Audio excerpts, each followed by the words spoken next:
at 6. Tomorrow marks the 50th anniversary of a dark day in American history, the assassination of President John F. Kennedy. The passage of time has not resolved the debate over whether Lee Harvey Oswald acted alone. New polls show that 60% of Americans do not believe the official explanation. Problems with the official report have given rise to all sorts of theories over the decades, but no matter which scenario you accept, there is a Las Vegas link.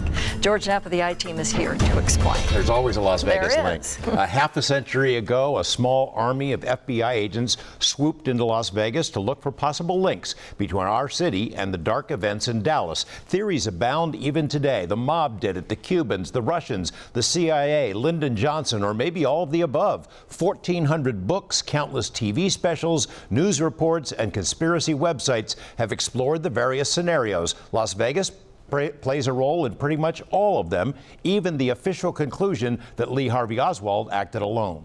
1230 KKB 364. Sheriff Ralph Lamb had just sat down for a meal when he heard the news. This is Walter Cronkite in our newsroom, and there has been an attempt, as perhaps you know now, on the life of President Kennedy. Channel 8 newsman Hank Thornley saw the story flash across the wires. There has been an assassination attempt against the life of President John F. Kennedy in Dallas, Texas. Everyone who was alive at the time remembers where they were when they first heard the terrible word out of Dallas that the president had been shot. Amazingly enough, within 2 days of the murder, Dallas police announced that Lee Harvey Oswald had done it and that he acted alone. No, I have not been charged with that. In fact, nobody has said that to me yet. That was also the conclusion of the Warren Commission nearly a year later. But it's a story the public has never been able to swallow. I've done books on Chinese triads and Nazi war criminals and 9/11 and terrorists and the King assassination. The only time I ever got threats, literally threats of my life, was to say Oswald did it alone. Author Gerald Posner's book about the JFK murder still ignites a passionate response from those who simply can't believe the Warren Commission.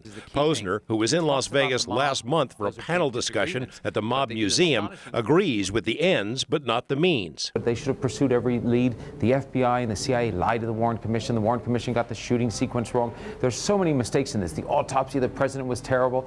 So the official investigation came, I believe, to the right conclusion, but for a ton of wrong reasons, and laid the groundwork for much of the conspiracy speculation. Even defenders of the Warren Commission agree with critics who say the panel was not created to solve the crime. The Warren Commission really had a common goal: to make sure this didn't lead to accusations of the Soviet Union or Cuba carrying out this assassination, because they didn't want war.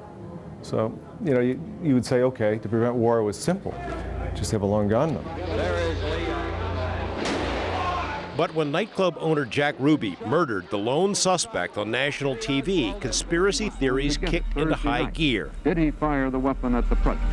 And the first official doubter was likely the Attorney General, Robert Kennedy, brother of the slain president. His Justice Department was well aware of the president's Las Vegas connections, the potentially embarrassing ties between his Rat Pack buddies and the heads of organized crime. On the day after Ruby killed Oswald, Las Vegas was flooded with FBI agents asking questions about Ruby and his connections to the mob, and there were many. We have Ruby, totally connected to the mob.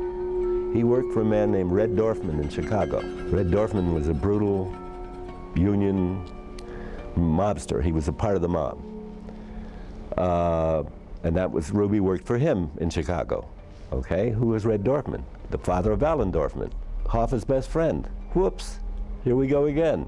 Ed Becker, a mob-connected Las Vegas insider turned private eye, was interviewed by the FBI a week after the assassination. Records from the Warren Commission show at least 27 other Las Vegans were quizzed by agents, among them Jackie Gaughan, owner of the Flamingo and El Cortez hotels at the time, who said he had spoken with gambler Benny Binion about Jack Ruby. They speculated that Ruby had been in Las Vegas a week before the assassination. That story had also been reported by TV newsman Gordon Kent, who refused to give up his sources to the FBI. A caddy master at the Tropicana Golf Club named Joseph Stefan thought Ruby had played the course weeks earlier but couldn't be sure. Tropicana Bell captain A.J. Reiki thought he had seen Ruby in town a year earlier but under an assumed name.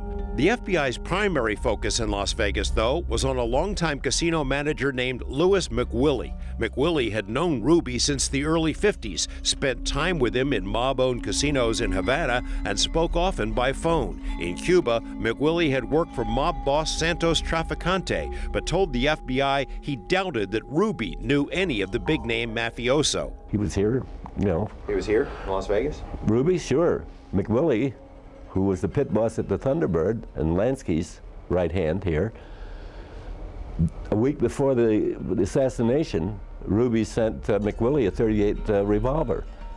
That's how close they were. In his FBI interviews, McWillie downplayed his relationship with Ruby, portraying Ruby as a bit of a pest. But when Ruby spoke to the Warren Commission, he mentioned McWillie 22 times, saying he idolized him. Years later, the lawyer who headed up a House probe of the assassination also interviewed McWillie and came to believe that his pal, Jack Ruby, had in fact worked directly for mafia bosses.